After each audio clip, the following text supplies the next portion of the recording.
¿Por qué esta investigación ahora?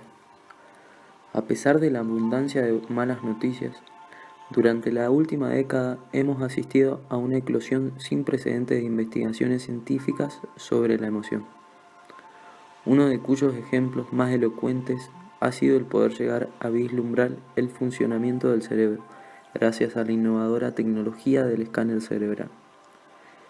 Estos nuevos medios tecnológicos han desvelado por vez primera en la historia humana uno de los misterios más profundos: el funcionamiento exacto de esa intrincada masa de células mientras estamos pensando, sintiendo, imaginando o soñando. Este aporte de datos neurobiológicos nos permite comprender con mayor claridad que nunca la manera en que los centros emocionales del cerebro nos incitan a la rabia o al llanto, el modo en que sus regiones más arcaicas nos arrastran a la guerra o al amor, y la forma en que podemos canalizarlas hacia el bien o hacia el mal. Esta comprensión, desconocida hasta hace muy poco, de la actividad emocional y de sus deficiencias, pone a nuestro alcance nuestras soluciones para remediar la crisis emocional colectiva. Para escribir este libro he tenido que abordar a que la cosecha de la ciencia fuera lo suficientemente fructífera. Este conocimiento ha tardado tanto en llegar porque durante muchos años la investigación ha soslayado el papel desempeñado por los sentimientos en la vida mental, dejando que las emociones fueran convirtiéndose en el continente inexplorado de la psicología científica. Y todo este vacío ha propiciado la aparición de un torrente de libros de autoayuda llenos de consejos bien intencionados, aunque basados, en el mejor de los casos, en opiniones clínicas con muy poco fundamento científico, si es que poseen alguno. Pero hoy en día la ciencia se halla, por fin, en condiciones de hablar con autoridad de las cuestiones más apremiantes y contradictorias relativas a los aspectos más irracionales del psiquismo y de cartografiar, con cierta precisión, el corazón del ser humano. Esta tarea constituye un auténtico desafío para quienes suscriben una visión estrecha de la inteligencia y aseguran que el CI coeficiente o coeficiente intelectual, es un dato genético que no puede ser modificado por la experiencia vital y que el destino de nuestras vidas se halla en buena medida determinado por esta aptitud. Pero este argumento pasa por alto una cuestión decisiva. ¿Qué cambio podemos llegar a cabo para que a nuestros hijos les vaya bien en la vida? ¿Qué factores entran en juego? Por ejemplo, ¿cuántas personas con un elevado CI no saben qué hacer, mientras que otras, con un modesto o incluso con un bajo CI, lo hacen sorprendentemente bien? Mi tesis es que esta diferencia radica con mucha frecuencia en el conjunto de habilidades que hemos dado a llamar inteligencia emocional, habilidades entre las que destacan el autocontrol, el entusiasmo, la perseverancia y la capacidad para motivarse a uno mismo. Y todas estas capacidades, como podremos comprobar, pueden enseñarse a los niños, brindándoles así la oportunidad de sacar el mejor rendimiento posible al potencial intelectual que les haya correspondido en la lotería genética. Más allá de esta posibilidad, puede entreverse un ineludible imperativo moral. Vivimos en una época en la que el entramado de nuestra sociedad parece descomponerse aceleradamente. Una época en que el egoísmo, la violencia y la mezquindad espiritual parecen socavar la bondad de nuestra vida colectiva. De ahí la importancia de la inteligencia emocional, porque constituye el vínculo entre los sentimientos, el carácter y los impulsos morales. Además, existe la creciente evidencia de que las actitudes éticas fundamentales que adoptamos en la vida se asienten en las capacidades emocionales subyacentes.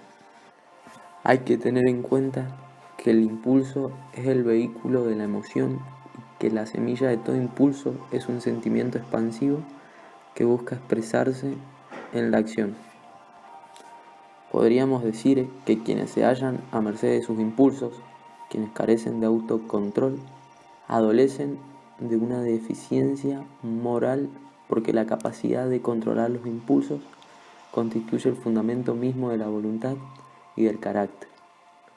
Por el mismo motivo, la raíz del altruismo radica en la empatía, en la habilidad para comprender las emociones de los demás, y es por ello por lo que la falta de sensibilidad hacia las necesidades o la desesperación ajenas es una muestra patente de falta de consideración.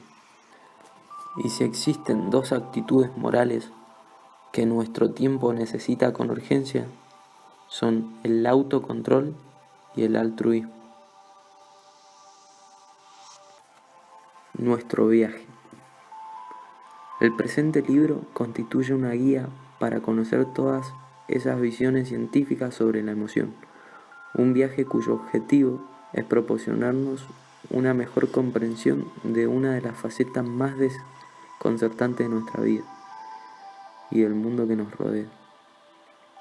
La meta de nuestro viaje consiste en llegar a comprender el significado y el modo de dotar de la inteligencia a la emoción, una comprensión que, en sí misma, puede servirnos de gran ayuda, porque el hecho de tomar conciencia del dominio de los sentimientos puede tener un efecto similar al que provoca un observador en el mundo de la física cuántica, es decir, transformar el objeto de observación. Nuestro viaje se inicia en la primera parte con una revisión de los descubrimientos más recientes sobre la arquitectura emocional del cerebro, que nos explica una de las coyunturas más desconcertantes de nuestra vida, aquella que en nuestra razón se ve desbordada por el sentimiento. Llegar a comprender la interacción de las diferentes estructuras cerebrales que gobiernan nuestras iras y nuestros temores, o nuestras pasiones y nuestras alegrías, puede enseñarnos mucho sobre la forma en que aprendemos los hábitos emocionales que socavan nuestras mejores intenciones, así como también puede mostrarnos el mejor camino para llegar a dominar los impulsos emocionales más destructivos y frustrantes. Y, lo que es aún más importante, todos estos datos neurológicos dejan una puerta abierta a la posibilidad de modelar los hábitos emocionales de nuestros hijos. En la segunda parte, la siguiente parada importante de nuestro recorrido, examinaremos el papel que desempeñan los datos neurológicos en esa aptitud vital básica que denominamos inteligencia emocional, esa disposición que nos permite, por ejemplo, tomar la rienda de nuestros impulsos emocionales, comprender los sentimientos más profundos de nuestros semejantes, manejar amablemente nuestras relaciones o desarrollar lo que Aristóteles denominara la infrecuente capacidad de enfadarse con la persona adecuada, en el grado exacto, en el momento oportuno, con el propósito justo y del modo correcto. Aquellos lectores que no se sientan atraídos por los detalles neurológicos tal vez quieran comenzar el libro directamente por este capítulo. Este modelo ampliado de lo que significa ser inteligente otorga a las emociones un papel central en el conjunto de aptitudes necesarias para vivir. En la tercera parte examinamos algunas de las diferencias fundamentales originadas por este tipo de aptitudes, cómo pueden ayudarnos, por ejemplo, a cuidar nuestras relaciones más preciadas o cómo, por el contrario, su ausencia puede llegar a destruirlas, cómo las fuerzas económicas que moldean nuestra vida laboral están poniendo un énfasis sin precedentes en estimular la inteligencia emocional para alcanzar el éxito laboral. Cómo las emociones tóxicas pueden llegar a ser tan peligrosas como nuestra salud física, como fumar varios paquetes de tabaco al día y cómo, por último, el equilibrio emocional contribuye, por el contrario, a proteger nuestra salud y nuestro bienestar. La herencia genética nos ha dotado de un bagaje emocional que determina nuestro temperamento, pero los circuitos cerebrales implicados en la actividad emocional son tan extraordinariamente maleables que no podemos afirmar que el carácter determine nuestro destino. Como muestra la cuarta parte de nuestro libro, las lecciones emocionales que aprendimos en casa y en la escuela durante la niñez moldean estos circuitos emocionales, tornándonos más aptos o más ineptos en el manejo de los principios que rigen la inteligencia emocional. En este sentido, la infancia y la adolescencia constituyen una auténtica oportunidad para asimilar los hábitos emocionales fundamentales que gobernarán el resto de nuestras vidas. La quinta parte explora cuál es la suerte que aguarda a aquellas personas que, en su camino hacia la madurez, no logran controlar su mundo emocional y de qué modo las deficiencias de la inteligencia emocional aumentan el abanico de posibles riesgos que van desde la depresión hasta una vida llena de violencia, pasando por los trastornos alimentarios y el abuso de las drogas. Esta parte también documenta extensamente los esfuerzos realizados en este sentido por ciertas escuelas pioneras que se dedican a enseñar a los niños las habilidades emocionales y sociales necesarias para mantener encarriladas sus vidas.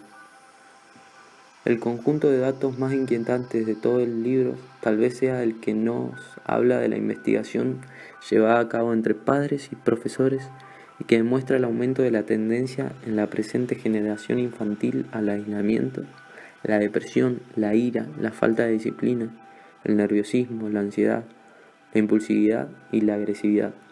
Un aumento, en suma, de los problemas emocionales. Si existe una solución, esta debe pasar necesariamente, en mi opinión, por la forma en que preparamos a nuestros jóvenes para la vida. En la actualidad, dejamos al azar la educación emocional de nuestros hijos con consecuencias más que desastrosas. Como ya he dicho, una posible solución consistiría en forjar una nueva visión acerca del papel que deben desempeñar las escuelas en la educación integral del estudiante, reconciliando en las aulas a la mente y al corazón. Nuestro viaje concluye con una visita a algunas escuelas innovadoras que tratan de enseñar a los niños los principios fundamentales de la inteligencia emocional.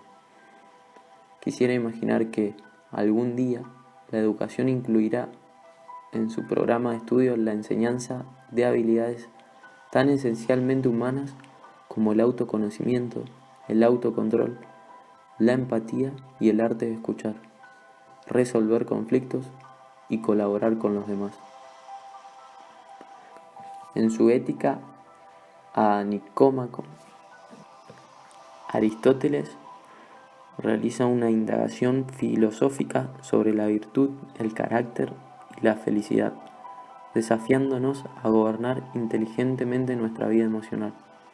Nuestras pasiones pueden abocar al fracaso con suma facilidad y, de hecho, así ocurre en multitud de ocasiones, pero cuando se hallan bien adiestradas, nos proporcionan sabiduría y sirven de guía a nuestros pensamientos, valores y supervivencia.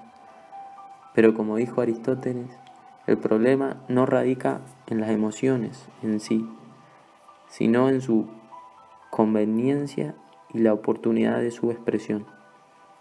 La cuestión esencial es: ¿de qué modo podremos aportar más inteligencia a nuestras emociones, más civismo a nuestras calles y más efecto a nuestra vida social?